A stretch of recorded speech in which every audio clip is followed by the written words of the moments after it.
One of the most awaited movie जुन चाहिँ बलिदान भर्खरै मैले हलमा हेरेर आइसकेँ र यो मुभीको फर्स्ट शो चाहिँ बिहानको 5:30 बजेको थियो र यो मुभीको क्रेज चाहिँ पहिल्यैदेखि यति धेरै थियो नि जुन बिहान 5:30 बजेतिर यति धेरै पानी परिरहेको थियो त्यो बेलाको टाइममा पनि फर्स्ट शोमा पुरै हल फुल थियो हैन कुनै सिटहरु खाली थिएन र आज म चाहिँ यही मुभीको बारेमा केही रिभ्यू दिन गइरहेको छु। अब तपाई अलमोस्ट हुन्छ नि समीर बट्टाको फ्यान हुनुहुन्छ भने अब तपाईले थाहा पाइछ हुनुहुन्छ यो मुभी भनेको एक्सन मुभी हो हैन।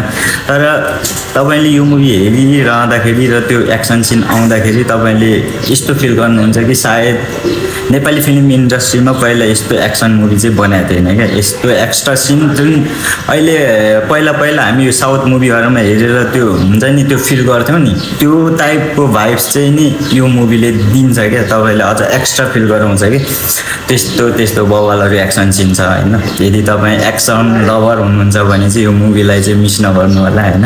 र कुनै सिनहरुमा तपाईलाई यस्तो फिल गराउँछ कि मतलब छुट्टै टाइप्सको के हुन्छ नि त्यो जब सन्तोष सेनहरुको इन्ट्री हुन्छ त्यो बेलाको जुन सिनहरु छ हैन त्यो टाइपले हेर्दाखेरि तपाईले यस्तो फिल गर्नुहुन्छ कि मतलब मैले चाहिँ कुन मुभी हेरिरहेको छु यस्तो एक्स्ट्रा टाइपको त्यो हुन्छ नि थिंकिङहरु त्यहाँ आउँछ के जुन सिनहरु हेर्दाखेरि। अनि अब सौगात मल्लको अब एक्टिङ त कुनै पनि सिनमा मलाई यस्तो फिल भएन कि हुन्छ नि एक्टरहरुले एक्टिङ गरिरहेछन् हैन एकदमै रियल हैन कुनै कम्प्लेन छैन।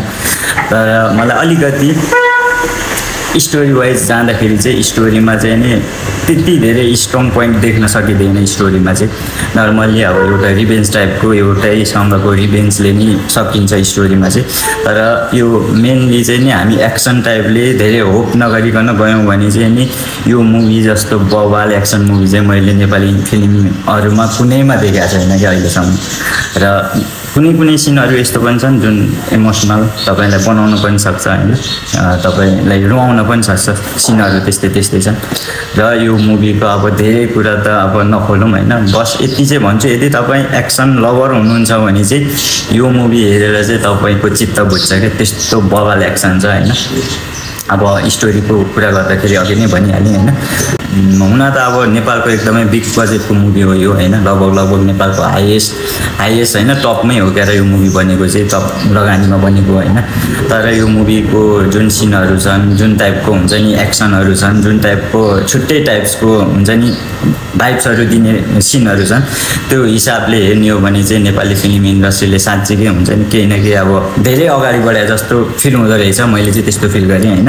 र यसमा अलिकति अझ स्टोरीमा पनि हैन त्यस्तै नै भएको भए यो मुभी चाहिँ नि A1 नै थियो हैन A1 नै हुने थियो। तर अब सबैलाई अब म जस्तो फिल नहुन पनि सक्छ हैन। अब तपाईहरु पनि पक्कै पनि हेर्न जाँदै हुनुहुन्छ होला कस्तो लाग्छ हेरिसकेपछि कमेन्ट गर्नु होला हैन। र जति पनि नयाँ हुनुहुन्छ मेरो युट्युब च्यानललाई सब्स्क्राइब गर्नु होला। र हामी चाँडै अर्को भिडियोमा भेट्दै छौं र यस्तो बवाल एक्सन मुभीलाई मिस नगर्नु होला। र सबैजनालाई अब विजय दशमीको शुभकामना भन्दै आजको यस भिडियोबाट चाहिँ म राजा राई बिदा माग्छु।